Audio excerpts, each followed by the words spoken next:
Вести на Канал 8. Советот на општина Кочани го усвои буџетот за наредната година без ниту една дискусија од советниците. На последната седница за оваа година се разгледаа уште неколку точки од дневниот ред, но и тие воопшто не предизвикаа интерес некој да продискутира за нив. Најкратката редовна седница досега ја одржа овој состав на Советот на општина Кочани.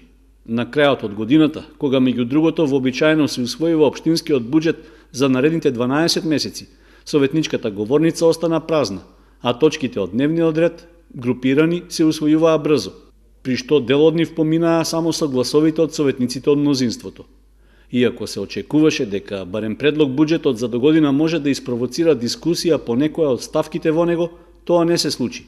Па ако не беше 15-минутното образложение од раководителката на секторот за финансии, тогаш на седницата ќе имаше само гласање по точките.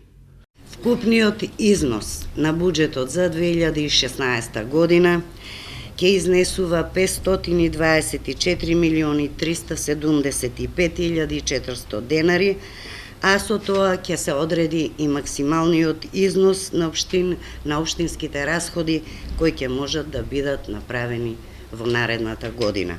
На расходната страна за 2016 година ќе бидат обезбедени средства за извршување на функциите на општината 17% од буџетот, односно 36.399.000 денари. За стоки и услуги ќе бидат обезбедени 50.799.000 денари или 23% од буџетот. За субвенции, трансфери и социјални бенефиции 5.860.000 или 2,69%. Резервите кои мораме да ги планираме секоја година остануваат на исто ниво како и оваа година, 650.000 денари или 0,25% од буџетот. Овде е вклучена отплатата на главницата по кредитот од 4.330.000 денари или 2% од буџетот и каматата по кредитите, која е минимална, изнесува 130.000 денари, тоа е 0,05% од буџетот. Она што е вредно да се издвои од образложението на Хаџиева е повторувањето на веќе искажаниот став дека во 2016 година локалната власт во Кочани ќе има повеќе пари за капитални инвестиции, односно за развој на општината. Најважно во овие обезбедени средства секако ќе се капиталните расходи кои изнесуваат 118.909.000 или 55% од буџетот. Ако на овие капитални приходи ги додадеме и кредитното задолжување, тогаш капиталниот буџет на општината ќе изнесува 67% или 146.499.000 денари. Тоа е за прв пат кога капиталното инвестирање, односно капиталниот буџет е поголем од тековно оперативниот. Значи, почитувани советници, во наредната година треба да очекувате многу поголем развој во општината отколку до сега. Ваквиот оптимистички став, според Хаџиева, може да се исполни само ако приходите се остварат така како што се планирани. На крајот од образложението, таа им се заблагодари на советниците и на соработниците од општинската администрација за досегашната соработка и го најави своето заминување во пензија. Предходно на седницата, советниците го усвоија мислењето од Министерството за труд и социјална политика за отпочнување со работа на детската градинка во Оризари. Дадоа подршка за реализација на проектот прекуграничната соработка со Република Бугарија, а изгласаа и 2 точки од урбанистичкото планирање. Разгледувањето на 10 точки од дневниот ред помина експресно, па седницата заврши за околу 1 час. Поработниот дел на седницата на Советот пред новогодишно обраќање пред советниците имаше градоначалникот Радко Димитровски. При тоа тој ги наброи реализираните активности во текот на годината што изминува. Вообичаено пред крајот на тековната година, градоначалникот на општина Кочани имаше обраќање пред Советот, во кое направи краток осврт на сработеното во текот на изминатите месеци. Во 15-минутното обраќање тој ја спомена соработката на општината со државните институции, со што е овозможено кај нас да дојдат неколку странски инвестиции, што пак придонело за економскиот развој и намалувањето на бројот на невработените. Во обраќањето Димитровски посебно ги акцентираше реализираните инфраструктурни зафати, од кои како значаен ја спомена реконструкцијата на јавното осветлување. Во моментот на сите улици и патишта, јавни места и површини во Кочани, осветленоста е подобрена во просек за 50%, а потрошувачката на електрична енергија е намалена за повеќе од 60%. Модернизацијата на системот за улично осветлување општина Кочани го изврши со сопствени средства на одложено плаќање кон изведувачите на 36 месеци без камата.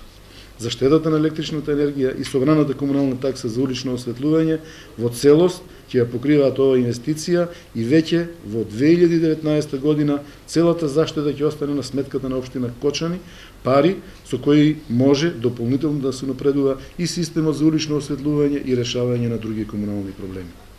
Димитровски подсети на подпишаниот договор со Швајцарската агенција за развој за изградба на колектор и филтер станица за отпадни води во општина Кочани, а рече дека досега биле асфалтирани половина од планираните 10 улици во градот и 2 во Оризари со кредитот од Светска банка. Во обраќањето пред советниците, градоначалникот спомена дека со изградбата на пристапниот пат започнали активностите за изградба на браната Речани. Оваа година наменивме околу 4,8 милиони денари од буџетот на општината за асфалтирање на улици. Со асфалтирањето на кракот 2 од улицата Стамен Манов се смени изгледот во ромското наало. Со средствата од декадата на ромите успеавме да им овозможиме на жителите на овој дел од Кочани да после долги години одат по асфалт. Ги асфалтиравме улиците Марко Цепенков, Димитар Митев и Тоди Демишков во Горни Подлог, крак од улицата Христијан Карпош во Оризари, улицата Гоце Делчев и платото во Прибачево. Од центарот на Кочани ја реконструиравме улицата Доктор Николич во должина од околу 2 километри. Изградивме пристапни скали и улици со вкупна површина од околу 800 метри квадратни, а за изградба на подпорни зидови во сите делови на општината наменивме 1 милион и 300 илјади денари. Поставивме нови бехатон плочи на тротоарски површина од околу 2000 метри квадратни на улиците ВМРО, Димитар Влахов, Лазар Андонов, Стево Теодосиевски и во дворот на основното училиште Никола Карев.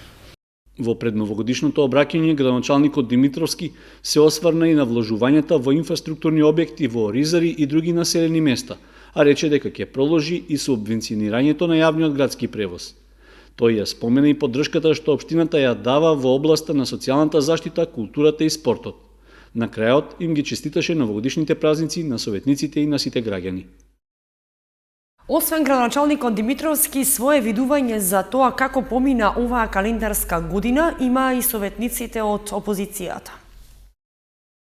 По завршувањето на последната седница на Советот за оваа година и по обраќањето на градоначалникот Димитровски, советниците од опозицијската советничка група го искористија присуството на медиумите да упатат честитки за новогодишните празници. При тоа тие имаа и свое кратко видување за тоа како општината ја помина оваа година. Од наша гледна точка, морам да спомнам дека сите советници од опозицијата активно беа вклучени во работата преку целата година. И она што сакам да го спомнам како најважно, пошто ја обележуваме 2015 година, е големото задолжување на општината и бројни нетранспарентни постапки. Во оваа прилика сакам да и посакам на сите граѓани на општина Кочани да имат среќна 2016 година, многу здравје, среќа и многу повеќе радост. Поддршка на ставот на Алексов дадоа сите советници од опозицијската советничка група во Кочанскиот совет. Таа е составена од 8 советници, меѓу кои освен членовите на Социјалдемократскиот сојуз има и по еден представник на НСДП и ВМРО Народна партија. Кочанскиот огранок на Сдруженијето на стечени работници УНИТ оствари средба со градоначалникот Димитровски. Беше побарано општината да им даде на користење просторија во која тие би ги одржувале состаноците. Стечајните работници од Кочани, членови на огранокот на Сдруженијето УНИТ, го пречекаа градоначалникот Димитровски пред почетокот на седницата на Советот. Од него побараа да се реши нивниот проблем со недостиг од просторија, во која би ги одржувале состаноците и би ги реализирале другите активности. Рекоа дека дошле организирано, па наместо вообичаениот меѓусебен состанок на кеот на реката, усно побарале од првиот човек на општината да ја почитува сопствената одлука, со која тие би можеле да користат просторија чиј сопственик е локалната самоуправа. Бидејќи лани ни беше доделена сала, по некои негови околности ни беше одземана. Со временските услови кои не ни дозволуваат, дојдеме да побараме сала и градоначалник се обврза дека сала ќе имаме, меѓутоа што кажа усно, ние поднасаме службено барање. И другата корисна работа за нас дека после нова година ќе имаме сала одобрено и наистина да го поканеме на состанок да разговараме со градоначалникот ослободување од комуналите на стечајните работници, да имаме некоја помош од него. Тоа обеќано дали ќе постигнеме у тој дел ослободување од комуналите, тоа се по некои критериуми. Сега ќе зависи тие критериуми дали ќе задоволуваат нашите барања или не ги задоволуваат. Пред една година Димитровски на стечајците им ја ветил салата на мултикултурниот центар, каде тие одржаа и неколку состаноци. Во меѓувреме ваквата одлука беше изменета, па тие останаа на улица. Образложението што стечајците го добија тогаш од градоначалникот било дека тие немаат формирано свое здружение во Кочани, заради што тој и немал обврска да им обезбеди сала. Општинската организација на Црвен крст од Кучани одбележува 70 годишнината од постоењето. Тоа беше повод да се одржи редовното годишно собрание и свеченост, на која беа доделени признанија за најдобрите активисти. 7 децении поминаа од основањето на Општинската организација на Црвен крст во Кочани. Во текот на изминатите 70 години биле реализирани голем број хуманитарни активности, со кои им се помагало не само на граѓаните од општината, туку и на оние од државата, па и пошироко. Значајниот јубилеј беше повод да се одржи свеченост на која пред присутните членови на собранието на Општинскиот Црвен крст беа представени постигањата во текот на изминатата година. Црвениот крст на Република Македонија е формиран на 17 март 1945 година, а самата општинска организација е формирана во декември и во тој повод всушност нели денеска прославуваме 70 години од формирањето на општинската организација во Кочани. Имаме собрание каде што нели ќе се донесе годишна програма, годишен буџет, а воедно ќе искористиме оваа прилика да се доделат признанија на активни волонтери кои нели заслужени волонтери кои имаат многу предонесено за самиот развој на општинската организација. Коцева рече дека годината што изминува била успешна во исполнувањето на активностите на Општинскиот Црвен крст. Оваа година можам да кажам дека беше многу динамична година, работивме на многу проекти, имавме исполнето многу активности, така што сметам дека ја имаме завршена успешно оваа година и се надевам 2016 година да биде уште поуспешна година. Имавме активности во полето на крводарителство, полето на прва помош, дисеминација за Црвен крст, социјално-комунитарна работа, здравствена превенција, така што имаме многу активности на работа. Според Коцева, Црвениот крст во Кочани секогаш имал голем број активисти, кои како хумани луѓе им помагале на сите што доживеале некаква несреќа, катастрофа или елементарна непогода. На годишното собрание беше представен и планот за работа за наредната година, а на тројца најактивни членови им беа доделени уверенија и признанија од Македонскиот Црвен крст.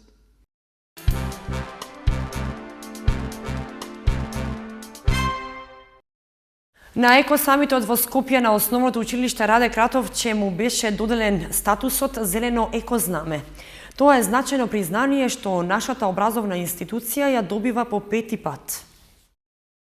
Представници на основното училиште Раде Кратовче беа присутни на екосамитот во Скопје, каде на свеченоста што се одржа по повод завршувањето на овогодишната етапа од програмата за интеграција на еколошкото образование во македонскиот образовен систем, беа доделени статусите Зелено знаме и други признанија за училиштата.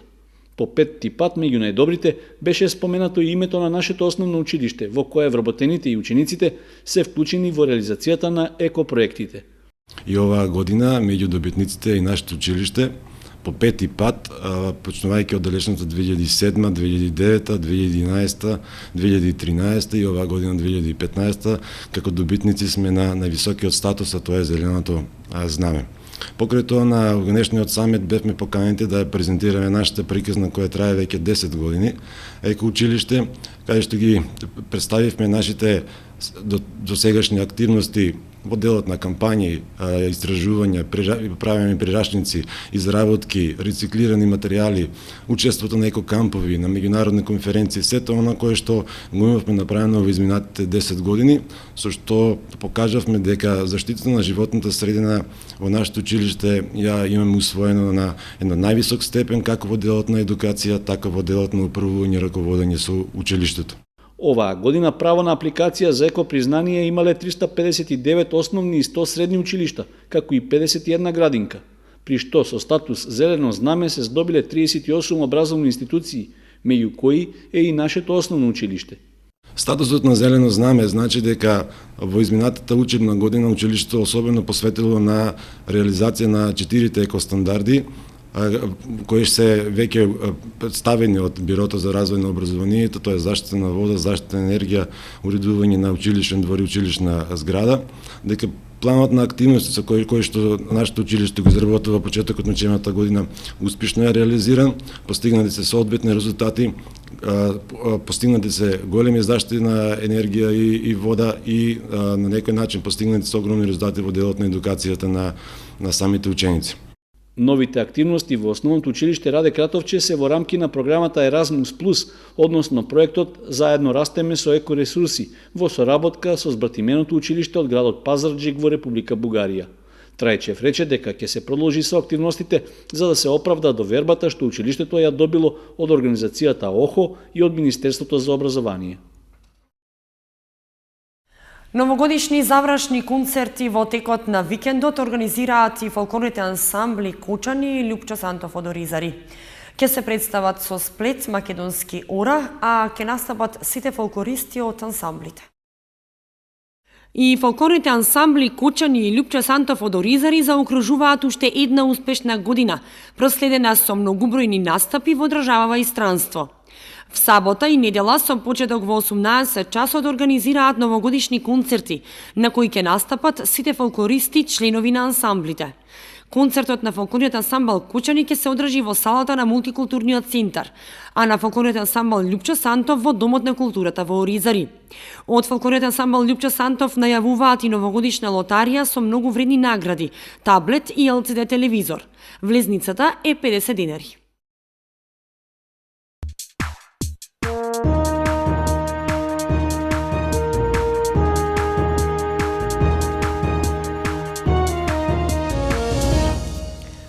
Следува спортската информација.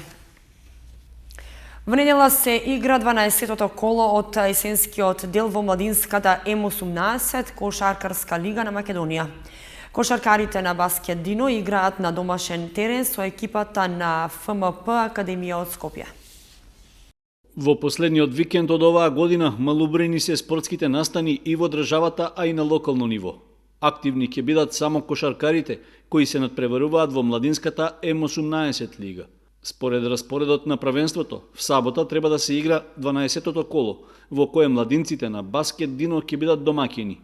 Ги очекува тежок меч против екипата на ФМП Академија од Скопје, која е лидер на табелата. Средбата во Кочани ќе биде можност за нашите кошаркари да ја подобрат бодовната состојба, иако според распоредот на силите тоа ќе биде тешка задача, со оглед што на гостувањето во Скопје од истата екипа тие беа поразени со 25 коша разлика. Инаку до крајот на полусезоната во првенството во младинската лига преостанува да се одиграат уште 2 кола.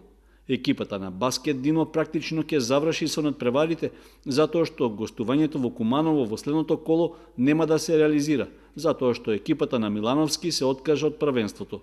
Во последното есенско коло пак нашите кошаркари ќе бидат слободни.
Временската прогноза беше последната информација во ова издание на вестите. Ви благодариме што бевте со нас. Имајте убав викенд. Довидување.